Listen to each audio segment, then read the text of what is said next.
हमारे शत्रु हों जो हमें पीड़ा पहुंचाने के लिए प्रयत्नशील हों, हमारे प्राण खतरे में हों या हमारे परिवार वालों के प्राण खतरे में हों, शत्रुओं से मृत्यु की आशंका हो, शत्रु हम पर हावी हों, इनसे छुटकारा पाने का और कोई उपाय नहीं है, कोई तरीका नहीं है। केवल मात्र महाकाली साधना से ही इन शत्रुओं से छुटकारा पाया जा सकता है, शत्रुओं को समाप्त किया जा सकता है, शत्रुओं पर भीषण प्रहार किया जा सकता है, शत्रुओं को मिटियामेट किया जा सकता है, उनकी शत्रुता समाप्त की जा सकती है।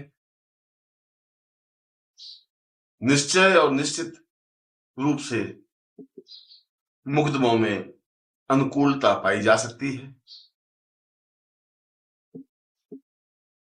और जीवन को निर्भय और निष्कंटक बनाया जा सकता है। यह सब महाकाली साधना के द्वारा ही संभव है। अन्य चाहे कितना ही उपाय करें, कितना ही प्रयत्न करें, चाहे कितने ही देवी देवताओं की मनौती माने, उनकी पूजा आराधना करें, इसकी अपेक्षा यदि हम महाकाली साधना संपन्न कर लेते हैं तो निश्चय ही जीवन में शत्रुओं से संबंधित कोई बाधा या परेशानी आ ही नहीं सकती। और यदि हम शत्रुओं पर हावी हो जाते हैं तो जीवन को जी लेते हैं, जीवन की पूर्णता प्राप्त कर लेते हैं, जीवन को ऊंचाई पर स्थापित कर लेते हैं। इसीलिए योगियों ने और शास्त्रकारों ने, विद्वानों ने और तपस्वियों ने महाकाली साधना को प्रमुख स्थान दिया है।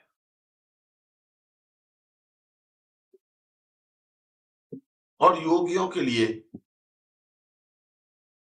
जो मुक्ति के आकांक्षी हैं, उनके लिए,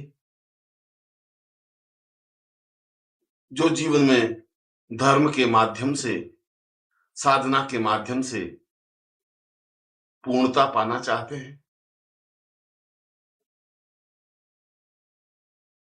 जो जीवन में समस्त विकारों से रहित होना चाहते हैं, उनके लिए भी काली साधना ही सर्वोत्तम साधना मानी गई है।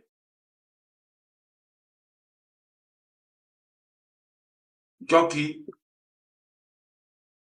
जीवन में तो कई विकार हैं, काम, क्रोध, लोभ, मोह, अहंकार, तृष्णा, स्वार्थ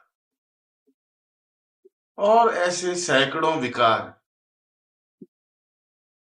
जीवन को घटिया और व्यर्थ बना देते हैं।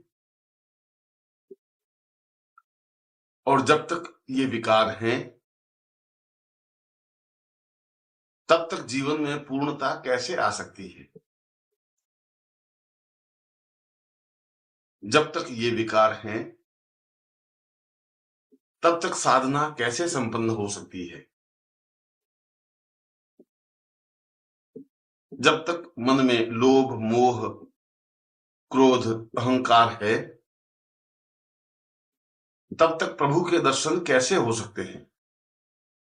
पूर्णता कैसे आ सकती है? ब्रह्म में लीन कैसे हो सकते हैं? और इन विकारों से छुटकारा पाने का कोई उपाय नहीं है, कोई साधना नहीं है, कोई पद्धति नहीं है। और जब तक ये विकार समाप्त नहीं हो जाते, तब तक भी जीवन में कुछ भी पाया नहीं जा सकता। पर इन विकारों से छुटकारा महाकाली साधना के द्वारा पाया जा सकता है। महाकाली साधना के द्वारा जीवन को पवित्र और दिव्य बनाया जा सकता है। महाकाली साधना के द्वारा अहंकार रहित जीवन को बनाकर प्रभु के चरणों में समर्पित हुआ जा सकता है।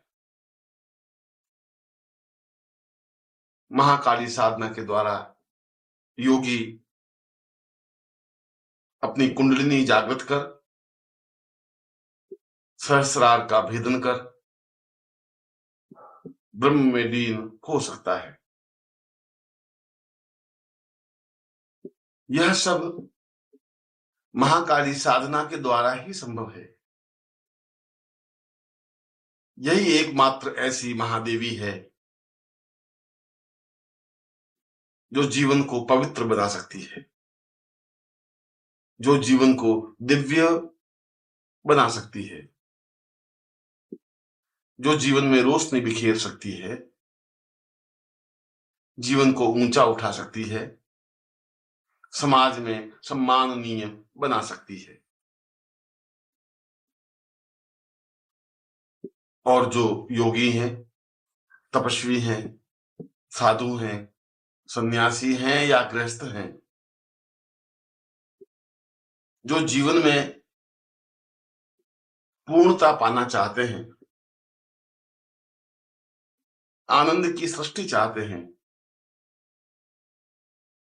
उनको महाकाली साधना तो करनी ही चाहिए। क्योंकि महाकाली धन, वैभव, ऐश्वर्य, संपन्नता, सुख और सौभाग्य तो प्रदान करती ही है, साथ ही साथ बाधाओं, पीड़ाओं और कष्टों को भी दूर करने में समर्थ है। अभावों और न्यूनताओं को निरस्त करने में भी सहायक है। चिंताओं और तनावों से समाप्त एक उन्मुक्त जीवन प्रदान करने में भी सहायक है। जहां ये सृजनात्मक है,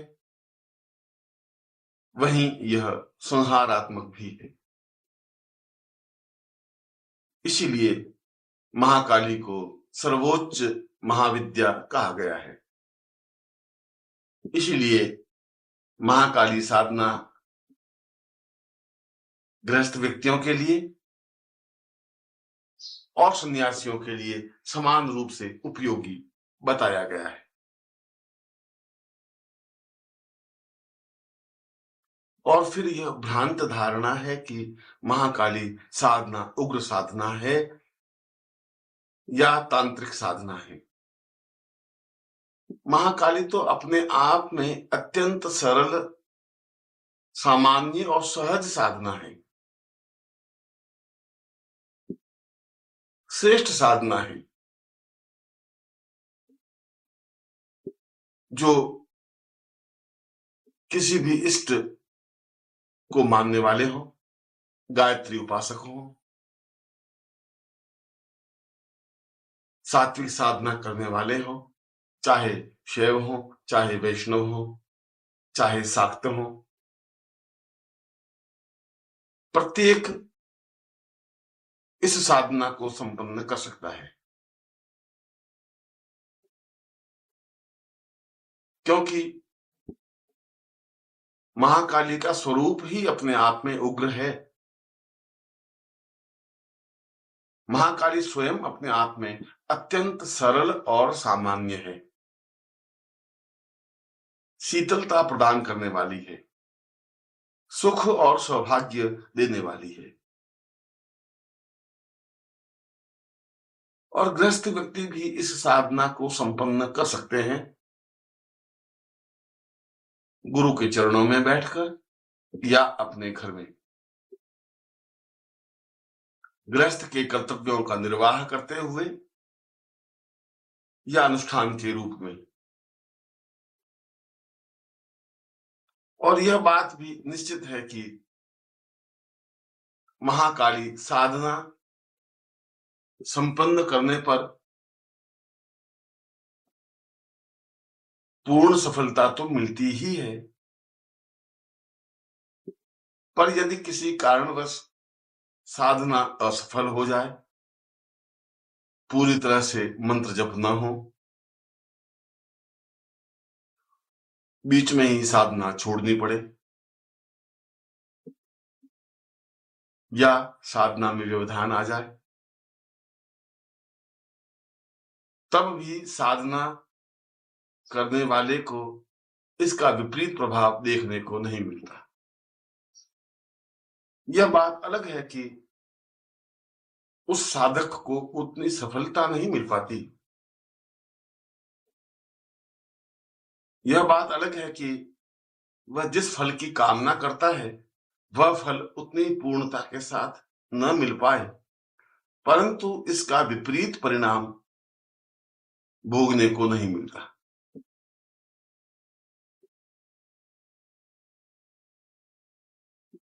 इसलिए गृहस्थ व्यक्ति भी निष्कंटक और निश्चिंत होकर इस साधना को संपन्न कर सकते हैं।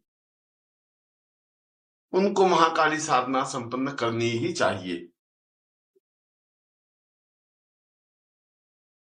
और जो महाकाली साधना संपन्न कर लेता है,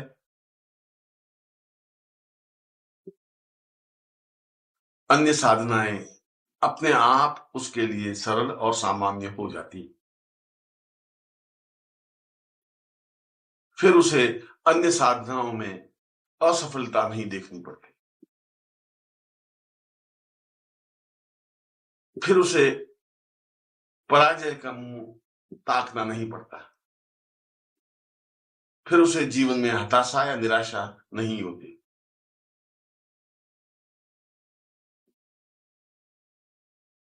वह एक बार यदि महाकाली साधना संपन्न कर लेता है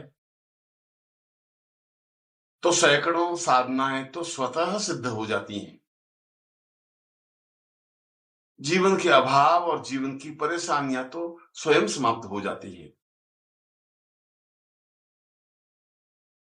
और यह जरूरी नहीं है कि महाकाली साधना किसी मंदिर में या सुनसान स्थान पर, शमशान में या जंगल में संपन्न की जाए। महाकाली साधना तो घर में बैठकर के भी गृहस्थ के बीच रहते हुए, गृहस्थ के कर्तव्यों का निर्वाह करते हुए की जा सकती है। और ऐसा करने पर सफलता 100% रूप में प्राप्त हो जाती है।